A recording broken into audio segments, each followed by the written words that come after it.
Els misteris dels trens, primera part. Aquest és el títol d'aquest primer programa dedicat a la història del tren a casa nostra. Una història que comença a finals de 1848 i acaba avui en dia. Durant aquesta petita història, aquí, amb els trens a Catalunya, han passat moltes coses, molts enigmes i molts de misteris. Aparicions, desaparicions, trens fantasmes...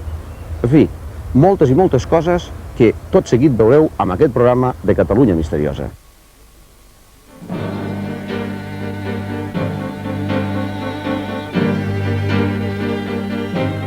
Des del mateix moment que es va posar en marxa el primer tren a Catalunya i Espanya, a finals de 1848, que cobria la línia entre Barcelona i Mataró, la societat rural, les terres de la qual eren traspassades pels raïls de l'anomenat carro de foc, van llançar les primeres conxorxes contra aquest infernal invent, perquè el foc, les xispes i el fum provocaven l'espantada de cavalls, bous i ramats que transitaven per camps i camins, la qual cosa va motivar la creença de que el tren era una màquina del dimoni, arribant-se inclús a amenaçar aquest endimoniat artefacte.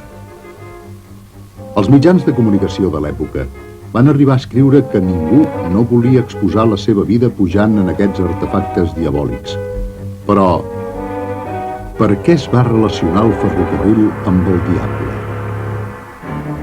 Quins eren els poders infernals del tren? El fet era que va provocar un ambient social infernal, com ells deien en aquell moment, perquè resulta que comportava un canvi socioeconòmic importantíssim. Pensa que quan el ferrocarril, amb el seu estruendós soroll que provocava, passava per aquells camps, espantava les vaques, espantava els vents. Llavors ens deien que si la carn era dolenta, associaven tot aquest fet amb una associació diabòlica, el qual també la Iglésia en aquell moment no podia acceptar massa un progrés d'aquest tipus que no era una invenció, no comptava que era una invenció natural, sinó que era una provocació feta per l'home envers a la natura. Llavors tot això va provocar un fet psicològic social bastant devastador i bastant en contra de tot aquest progrés que en aquella època comportava.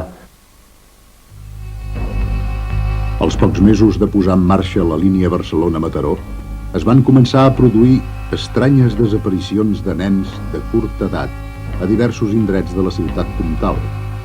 Aquests esdeveniments van inquietar la població i van motivar que en diverses barriades de Barcelona es produïssin reiterades protestes al pas del tren, que van finalitzar amb una rebel·lió de mares de família, coneguda popularment com el motí de les dones de la Barceloneta.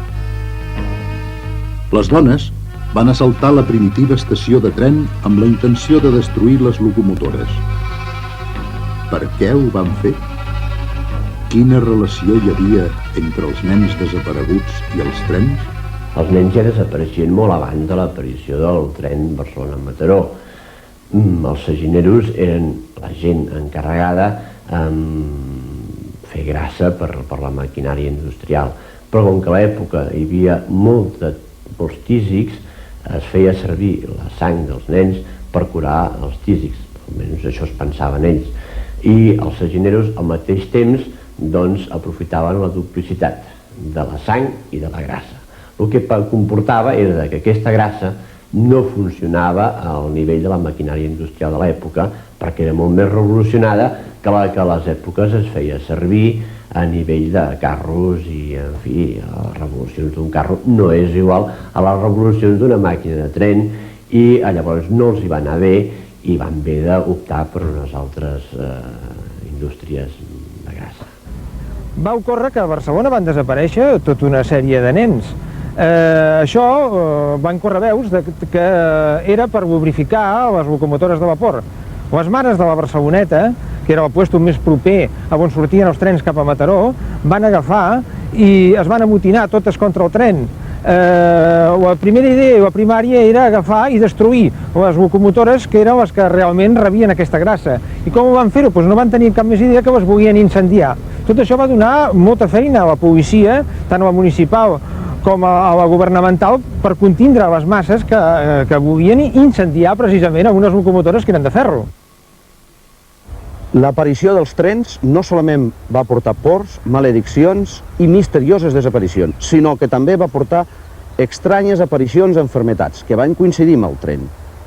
Quines van ser aquestes enfermetats? Per què van alarmar tant a la població? Ara ho sabrem. A mitjans del segle XIX, a Barcelona, com en d'altres ciutats, amb l'aparició del ferrocarril a la ciutat comtal, es va produir un important rebrot d'una enfermetat de pit anomenada tuberculosi i, acte seguit, van aparèixer enfermetats del sistema nerviós. Però, per què es va produir aquesta coincidència? Estranyament, el focus d'enfermetats de pit es va donar en comunitats socials que tenien llurs habitatges propers als llocs on transitava el tren i també directament les van patir els treballadors del ferrocarril. Quina relació existia entre aquestes persones i el ferrocarril? Van coincidir amb l'arribada del tren un augment de les malalties del pit. Les malalties del pit eren no solament la tuberculosi, tot era igual, no solament era la tuberculosi, sinó el càncer de pulmó, la silicosis, etc. L'arribada del tren va significar l'arribada del progrés i també de la industrialització i llavors dels seus servituds. Les seves servituds són unes condicions de treball inadequades, horaris molt llargs, mala alimentació, viure amuntegats la gent en les cases, i això va comportar una més gran infecció de tuberculosi, un treball insà que va provocar silicosis, càncer de pulmó i tal. I llavors, lògicament, van augmentar les malalties del pit. Unes altres enfermetats de tipus nerviós van aparèixer per primera vegada al país i en aquesta ocasió no van afectar els empleats del ferrocarril, sinó que van afectar directament els passatgers o persones que utilitzaven freqüentment el tren. Quina relació hi havia entre els passatgers i el ferrocarril? Per què van aparèixer aquestes enfermetats? La gent es va haver d'adaptar a acceleracions, traquetejos, sorolls, pas ràpid del paisatge davant del camp visual que produïa sensacions vertiginoses i això ho acusaven. Jo recordo, amb 6 o 7 anys, haver fet un viatge a Tordera per la línia de la costa i anar amb el meu avi i un amic seu, un senyor ja gran, jo el veia molt gran, però recordo haver-li sentit dir això. Diguin el que diguin, senyor Castanyer, jo més d'un viatge en tren la setmana no el faig. Estàvem parlant de velocitats de 50 km per hora, esclar, amb uns carrils amb més traquetejos, amb les juntes més pròximes, però realment a aquella persona allò li produïa trastorns, li produïa insomni, li produïa vertígens i el deixava desajustat per complir amb la seva feina d'enginyer durant uns quants dies. Un dels trens més pintorescs que hem tingut a Catalunya i que al mateix temps ha protagonitzat un dels fets més tràgics dintre de la història del ferrocarril a casa nostra és el tren cremallera de Montserrat. Precisament aquest tren, aquesta màquina, circulava, transitava normalment per la muntanya santa de Montserrat. Anava des del poble de Monistrol fins al monestir de Montserrat. Tot anava bé fins que un dia va ser protagonista d'un tràgic accident. Des d'aleshores, aquest tren també té una pàgina dintre del món del misteri. Aquest pintoresc tren cremallera, que cobria el trajecte des de Monistrol fins al monestir de Montserrat, des de 1892 fins al 1957, any en què va desaparèixer, efectuava un recorregut francament difícil per la rocosa muntanya de Montserrat. El malaurat dia del 25 de juliol de 1953 es va produir un tràgic accident en xocar diversos trens en cadena i marxa enrere, a resultes del qual l'anomenat cremallera va suspendre els viatges. Però com va poder-se produir aquesta catàstrofe en cadena? L'accident del cremallera a Montserrat va produir-se el 25 de juliol de 1953, a les 9:55 del matí, quan diversos trens anaven pujant pel cremallera i el primer de tots ells, conduït per la locomotora número 5, se li va espatllar el cilindre del costat dret. La qual cosa va determinar que la màquina es quedés sense fre i iniciés un descens a tota velocitat envers Monistrol. Amb la seva boja carrera, aquest tren va xocar amb el següent tren que el seguia, conduït per la locomotora número 3. I en dues composicions van anar baixant per la via i es va produir realment una catàstrofe molt gran, però la perícia del maquinista de la locomotora número 2, que portava el següent tren, amb el cremera a Montserrat, tots els trens anaven un al darrere l'altre, el que es diu marxa a la vista. Llavors, el tercer tren, que anava remocat per la locomotora número 2, al veure el que li venia, l'home, amb molta habilitat, va frenar, va tirar marxa enrere i va anar acoplant la velocitat al tren que venia, fins que va aconseguir parar el cop i, mica en mica, amb el fre de mà i jugant amb els mecanismes de la màquina, va aconseguir parar tota la composició. Això, evidentment, va estalviar un nombre important de víctimes, perquè també l'accident del cremera de Montserrat s'ha mitificat. En el seu moment va ser un fet molt important, sobretot pel que representava Montserrat en aquells anys a Catalunya, però amb nombre de víctimes tampoc va ser, gràcies a la perícia d'aquest maquinista, tampoc va ser la catàstrofe que hauria pogut arribar a ser. Aquest accident va produir tal commoció a tota Catalunya que va originar la suspensió provisional del tren cremallera i encara que temps després va tornar-se a posar en marxa, ja mai més es va tenir la plena confiança dels ciutadans. I de l'antic guardabarreres que treballava acompanyat d'un singular gos, que en passar el tren saludava dempeus sobre una pilastra, vestit amb una gorra i una capa, mentre els passatgers passaven i li tiraven unes monedes, es van quedar sense feina. Curiosament, aquest gos, que unes vegades s'anomenava Cookie i d'altres Bobby, va estar en aquest indret complint els serveis de matí i tarda durant llargs anys, fins al 1957, any en què va desaparèixer el tren cremallera. El famós gos guardabarrera, el cremera de Montserrat, deia la Vox Populi que era un gos molt vell, però això no és cert, perquè al llarg de la història van haver-hi un total de 17 gossos. Això va començar a primer de segle, quan el gos que feia companyia al guardabarrera, al pas a nivell, es posava al costat sempre d'aquest home al passar els trens. Llavors la gent va començar a tirar trossets de pa, d'aquí el següent pas va ser que ja li van tirar calderilla, i llavors l'home va anar-lo disfressant, primer amb una bandera, després amb un petit uniforme, i els darrers anys això era una cosa molt elaborada, perquè el gos tenia un uniforme complet, en capeta, gorra de plat i ulleres de cartó pedra, i es posava al pas de tots els convois a sobre una plataforma i saludava, la qual cosa feia que tota la quitxalla esperés aquell moment per tirar-li la típica calderilla. El cert és que hi havia dos gossos els darrers anys, un que es deia Bobby i l'altre que es deia Cookie, tal com posava el rètol, però és que era el mateix rètol, era reversible, per un cantó posava me llamo Bobby i per l'altre me llamo Cookie. Quan el tren cremallera va desaparèixer, l'antic guardabarreres i el seu gos van romandre a l'estació on havien estat sempre, perquè el tren era la seva vida i no van voler anar-se'n. Però la història va acabar misteriosament l'any 1982. Hom va fer un homenatge al guardabarreres. Un cop finalitzat, l'home va pujar a Montserrat i va desaparèixer misteriosament a la muntanya, igual com anys abans havia desaparegut el tren. Del gos solament ens queda el barret, la petita capa i el record. Misteris del tren. Els donava miquetes de sucre o una galeta, algo perquè estés quiet, perquè si no quan passaven els trens i deixaven anar el gas li escapaven. Però quan feia 15 dies que els tenia, doncs ja es havien acostumat, ja feien bondat. Un misteri celosament guardat en el més profund de la cordillera rocosa de la muntanya de Montserrat. Una muntanya amb misteris.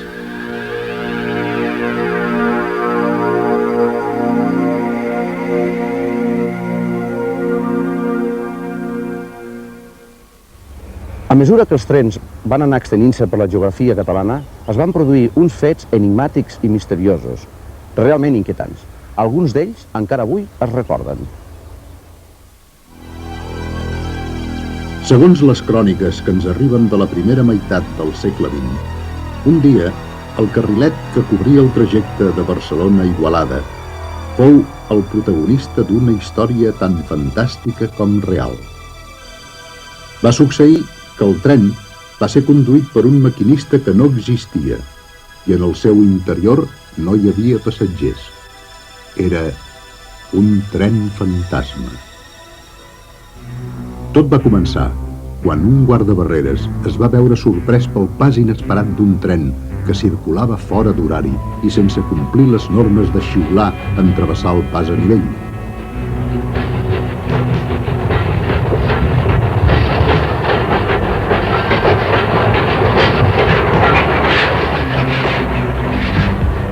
Un cop imprecat durament el conductor inexistent, el guardabarreres va trucar d'immediat a l'altra estació perquè l'acció fos recriminada.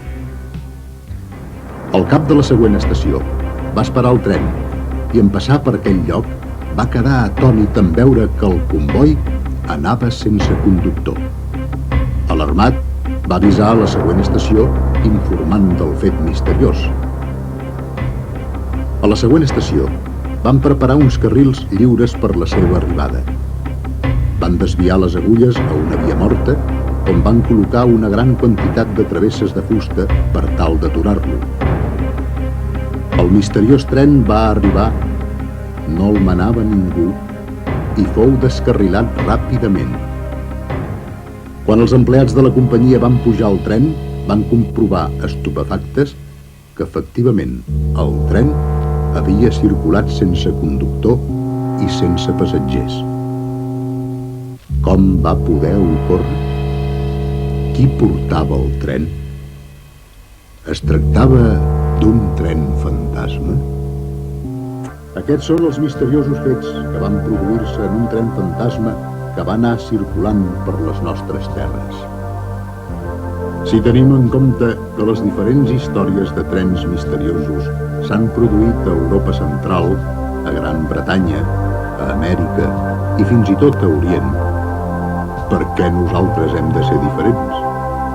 Per què no hem de tenir un tren fantasma a casa nostra? A la línia de Barcelona-Puigcerdà, al Figaró hi havia una màquina de maniobres d'aquestes de vapor i no se sap encara per què, estan aparcada o allà en el dipòsit, doncs va arrencar, va marxar cap a la Garriga, se'n van donar els de Figaró que això passava, van trucar a la Garriga i allà només van tindre una solució i és descarrilar-la posant-hi unes travesses i allà va quedar bolcada. Un altre és un cas molt més recent, és de l'any passat. Un tren de passatgers, una unitat d'aquestes de Rodalies, va sortir de Montmeló cap a Granollers i realment no hi havia conductor, no se sap què va passar, però el que és veritat és que la unitat va baixar sola entre aquestes dues estacions. Els enigmàtics fets d'aquests trens fantasmes són reals i per molt que ens sorprenguin o bé intentem ignorar-los, ocorren més vegades de les com imagina i ja formen part de la Catalunya misteriosa. Catalunya és màgica, però també és oculta i secreta, perquè a Catalunya hi ha misteris. Avui ja ningú ho dubta. Si vostè en coneix algun, si té informació dels misteris de la seva zona o el lloc on es troba, expliqui'ns-ho. Escrigui'ns i doni'ns la informació. Ens en ocuparem d'ells.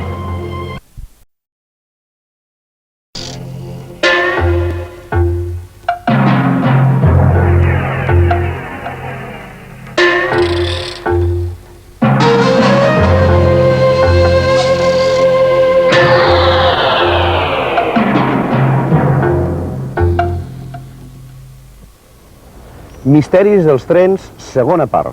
Aquest és el títol del programa d'avui amb el que ens ocuparem del ferrocarril, dels trens, dels viaductes, dels túnels, de les estacions i de tota la infraestructura ferroviària a casa nostra. Els petits trens, els carrilets, els grans trens i les instal·lacions són els tres protagonistes del programa d'avui. Misteris dels trens a casa nostra amb el programa de Catalunya Misteriosa.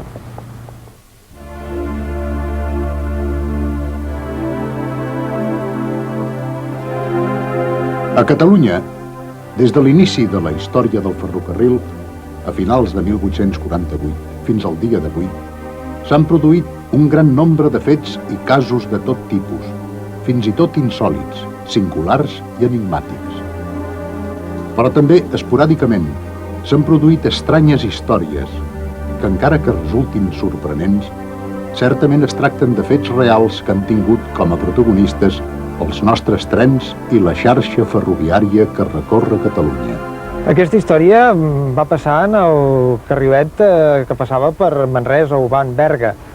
Va ser una història molt curiosa, perquè resulta que fou un tren que va perdre els passatgers tot corrent, amb el sentit de marxa, i fins i tot quan va arribar a l'estació el maquinista no va trobar res estrany, perquè resulta que es tractava d'un tren de vies i obres i portava tots els empleats de la companyia. Estava compost per una locomotora de vapor, 3 vagons que portaven els diferents estris de treball i un últim furgó o remolc en què anaven els empleats. Succeí que un d'aquells vagons va descarrilar i els empleats, al veure el perill que corrien, van saltar la via. Al cap d'un temps que el tren ja havia arribat a l'estació, els empleats van arribar prou estranyats de no haver trobat el tren descarrilat, perquè van veure com agafava una curva i desapareixia el tren. A partir d'aquí no se sap què va passar. La veritat és que ni el maquinista va trobar res anormal i el tren va arribar a la propera estació totalment carrilat i bé. Conten que fa molts anys hi havia una locomotora que semblava haver estat creada pel diable, perquè quan va arribar a Catalunya i va intentar-se posar en servei, aquesta es va resistir i a la primera ocasió va descarrilar. A la segona va ferir el fogoner i a la tercera va matar una persona. Malgrat tot, aquí existia un maquinista anomenat l'Avi Figueres, que va demostrar que utilitzant les velles tradicions màgiques es podia vèncer. I així ho feu. Aquesta màquina número 13 portava una subpartició perquè havia tingut diversos accidents, inclús em sembla que hi va haver una vegada hi va haver mort i tot, amb un descarril. I clar, llavors la van pujar perquè aquesta màquina era una màquina que no circulava a la línia de Manresa al Guardiola, sinó circulava a la línia de Martorell i Igualada. Però degut a augmentar les tonelades, a baixar més vagons, es van pujar aquesta màquina que tenia més potència, la màquina 13, i es van sopar precisament un dia, que era un dia 13, en dimarts, i portava 13 vagons de carbó al darrere i portava 13 duros sueltos al bolsillo, a la butxaca, dic, convoquem. I des de llavors vaig pensar que mai més en trobaríem tantes ocasions que el dia 13 que fos fonés per mi perquè no em va passar res i tranquil·lament, i el vaig continuar portant aquella màquina i mai més em va passar res. Un altre dels casos insòlits dels trens a casa nostra és el fenomen que va succeir a la línia de Barcelona-París passant per Portbou, quan un tren que estava en circulació passant pel viaducte de Sant Miquel de Colera, a l'Alt Empordà, de sobte es va veure violentament aixecat de la via, caient lateralment d'aquesta fins a arribar a terra. Què va passar realment? Aquest accident va passar en rebre un tren buit que anava en direcció a la frontera francesa l'impacte de la tramuntana a una velocitat altíssima. De tota manera, això va ser un fet molt estrany, tan estrany que fins i tot enginyers de diversos països van vindre, entre ells Alemanya, van vindre a investigar, perquè era la primera vegada que la força del vent feia caure un tren de la via. Realment, a la història del ferrocarril s'han produït casos realment sorprenents a totes les èpoques, molt especialment a determinades línies, com la de Ripoll, Vic, Barcelona, on amb més assiduïtat s'han produït casos realment enigmàtics, sobretot de trens que han circulat sols. Però també n'hi ha més. Durà fer aproximadament uns 15 anys i situem l'acció a la línia de Barcelona-Puigcerdà. Al Figaró hi havia una màquina de maniobres d'aquestes de vapor i no se sap encara per què, estan aparcada o ja en el dipòsit, va arrencar, va marxar cap a la Garriga se'n van donar els de Figaró que això passava, van trucar a la Garriga i allà només van tindre una solució, i és descarrilar-la posant-hi unes travesses, i allà va quedar bolcada. Un altre és un cas molt més recent, és de l'any passat. Un tren de passatgers, una unitat d'aquestes de Rodalies, va sortir de Montmeló cap a Granollers i realment no hi havia conductor, no se sap què va passar, però el que és veritat és que la unitat va baixar sola entre aquestes dues estacions. Som a la Terra Alta. Estem en plena Serra de Pàndols. Per aquesta via, per aquest túnels, va passar el tren fa 22 anys. No obstant, ja veieu que encara hi passa gent i vehicles. Aquesta línia s'anomena la línia de la Val de Safant. Va ser el primer tren que va inaugurar la Renfe a l'any 1942, aquí a Catalunya. I amb aquesta línia s'unia el sud de Catalunya amb el cor d'Aragó. Però, misteriosament, un dia va desaparèixer. Per això aquesta línia la podem anomenar molt bé una línia maleïda. El ferrocarril de la Val de Safant funcionava de Saragossa a Tortosa i fou projectat per l'estat espanyol el 1926 amb el propòsit d'enllaçar la comunicació de Madrid, Saragossa, amb el Baix Aragó i el sud de Catalunya per arribar al mar Mediterrani, un cop transcorreguts 130 quilòmetres. Aquesta aventura consistia en travessar els puigs del Port de Bassei i la Serra de Pàndols. Una travessia extremadament dura que al llarg de 35 quilòmetres traspassava 22 túnels i nombrosos murs de contenció, terraplens i viaductes fins a arribar al riu Ebre. La línia descendia seguint el decurs de les aigües de l'Ebre fins a Tortosa per finalitzar el recorregut a Sant Carles de la Ràpita, lloc on es trobaven les càlides aigües, arenoses platges del delta de l'Ebre. Però aquesta línia, que va tenir una primordial importància durant la Guerra Civil i a partir d'aquest fet va esdevenir una línia maleïda, mai no va poder arribar al seu destí, a Sant Carles de la Ràpita, i menys encara al mar. El tram d'Horta de Sant Joan, passant per Bot, Prat del Comte i Pinell de Brai, era un dels més difícils de la xarxa ferroviària, amb un gran nombre de curves perilloses pel seu radi petit que solament permetia l'accés al tren per difícils indrets de la complexa orografia de l'interior de la Serra de Pàndols. Posteriorment, i seguint el curs de les aigües de l'Ebre, el tren descendia paral·lelament al riu fins a arribar a Tortosa, estació del final del trajecte. Aquest tren efectuava un viatge fantàstic per la naturalesa, però la pròpia natura ja va demostrar la seva disconformitat amb el tren quan la veu d'aigua, coneguda com el forat de la donzella, a Bot, va començar a comportar-se alocadament des del mateix moment en què fou instal·lat el tren. Quan canvia el temps, resulta de que fa un gran... Quan ella revé, fa un soroll enorme i porta com un aire i després és quan xorre. I a la millor pues, està 15-20 dies que no para de xorrar, però bastant aigua. I va menguant, es queda seca i després pues, que no torna a canviar el temps o el que sigui, no torna a xorrar.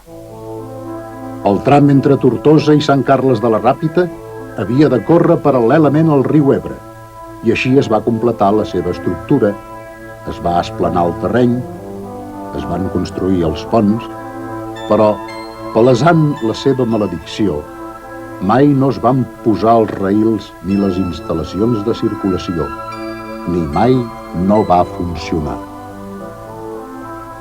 Per què no va arribar a funcionar mai aquest tram, després d'haver-se fet la inversió? El projecte original del ferrocarril de Val de Safant, que es deia Saragossa al Mediterrani, preveia que aquesta línia arribés fins al port de Sant Carles de la Ràpita. I efectivament, Les obres van arribar fins a Sant Carles de la Ràpita i avui en dia encara es troben tota l'esplanació i molts restes del que tenia que haver estat aquest ferrocarril. Però el cert és que per raons econòmiques l'Estat va decidir construir la línia només fins a Tortosa i allà enllaçar amb el ferrocarril de Barcelona a València. La qual cosa va representar que Sant Carles de la Ràpita es quedessin sense ferrocarril, malgrat que era un dels ports del litoral català més importants. Aquesta era una línia bellíssima i el servei que prestava era essencial. Malgrat tot, alguna cosa va passar i després de 30 anys de servei, el tren de la Val de Safant, el 1968, va desaparèixer pel que fa a la part del traçat català. Però com correspon a un tren maleït, el fantasma del tren mai va desaparèixer del tot. Doncs, misteriosament, la línia mai fou aixecada i van quedar abandonades vagonetes, estacions i la línia en general. Què va passar realment? Precis se va parar doncs, perquè se va enfonsar un pont dalt de Xerta, un pont que passava un barranc, pel costat se va endur un adequat, se va endur el barranc.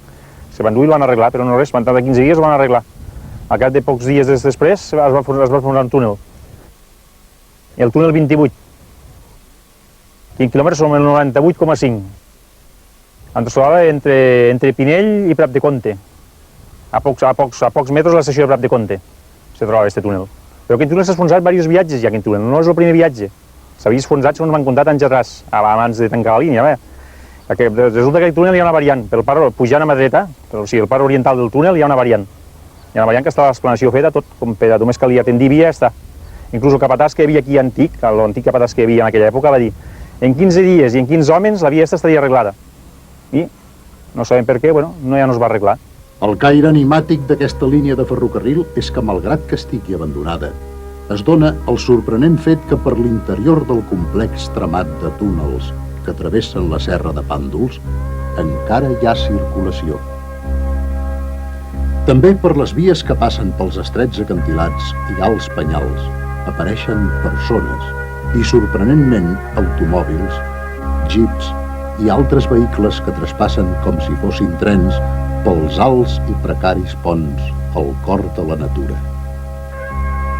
D'on surten aquests vehicles? Com arriben fins aquí? On van? És aquesta una línia de tren o una carretera? Això és fruit del fervor popular dels ciutadans de Bot cap al santuari de la Fontcauda.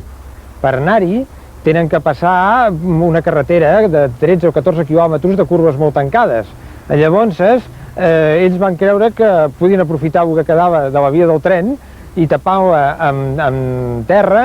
Han fet tot aquest camí que va a través de 5 túnels i escurça la distància des de Bot fins a la Fontcauda amb aproximadament 6-7 quilòmetres de diferència. I amb un camí, és que ja es veu que és molt millor i és estupendo.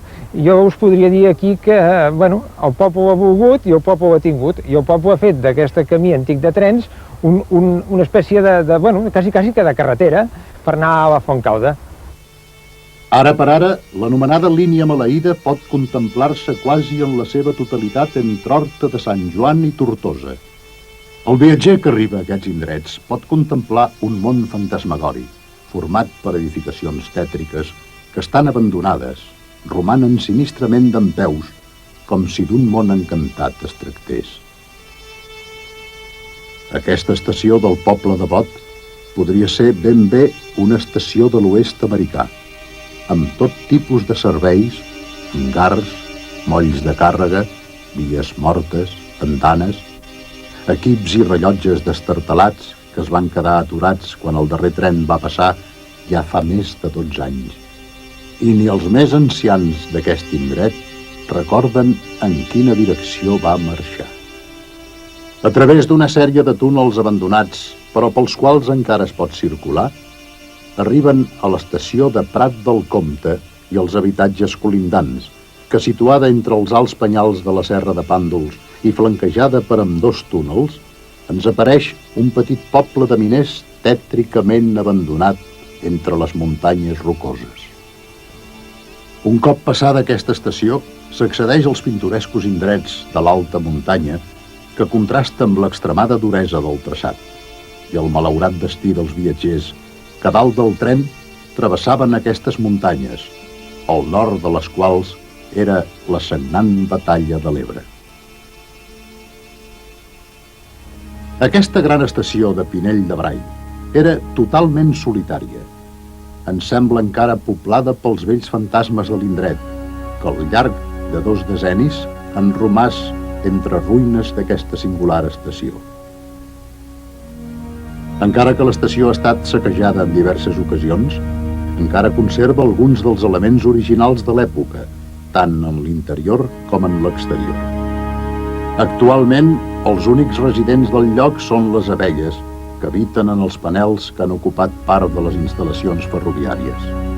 Després d'aquí, seguint el recorregut de la línia original, els fantasmes es succeeixen paral·lelament pels marges del riu Ebre i passem per estacions com la de Xerta, que encara conserva l'aiguada de quan transitava el tren amb tracció a vapor.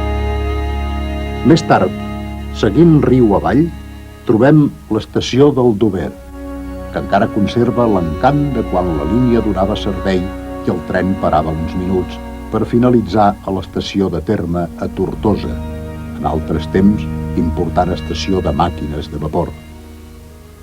I ara veureu les relíquies del passat, els esprits d'aquesta línia morta que existeix al sud de Catalunya. Una línia que fins i tot té un fantasma, un tren fantasma, a l'últim viatger. Aquesta és la línia maleïda, la línia de la Val de Safant. Com tots els ferrocarrils mitològics que siguin d'interès, aquesta línia de la Val de Safant té el seu propi tren fantasma, perquè, encara que el tren hagi desaparegut i la línia estigui morta, encara hi ha algú que diversos dies viatja en solitari per aquesta línia maleïda. Qui és? Per què ho fa? Perquè sempre m'ha agradat el tren. De petit ja he tingut aquesta afició. Abans jo vivia al poble, Roquetes, vivien a la població, i quan era petit, de quan en quan pujava aquí, me feien pujar aquí. I l'únic que m'agradava aquí, venir aquí, és perquè veia passar el tren. Comptava els vagons i a mi m'agradava. Sempre he tingut aquesta afició al tren, ja de petit. Aquest home, el darrer seguidor, el darrer viatger i el darrer amic del ferrocarril d'aquesta línia de la Val de Safant, lluita en solitari contra el destí de la història amb el propòsit de reviure un tren mort amb la seva acció. Les armes que utilitza són únicament uns pocs elements originals, extrets del mateix tren. Una vella vagoneta que guarda sota un pont i el mateix traçat de la línia al marge del riu Ebre.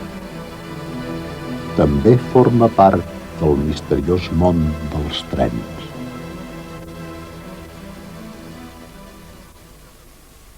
Catalunya és màgica, però també és oculta i secreta, perquè a Catalunya hi ha misteris. Avui ja ningú ho dubta. Si vostè en coneix algun, si té informació dels misteris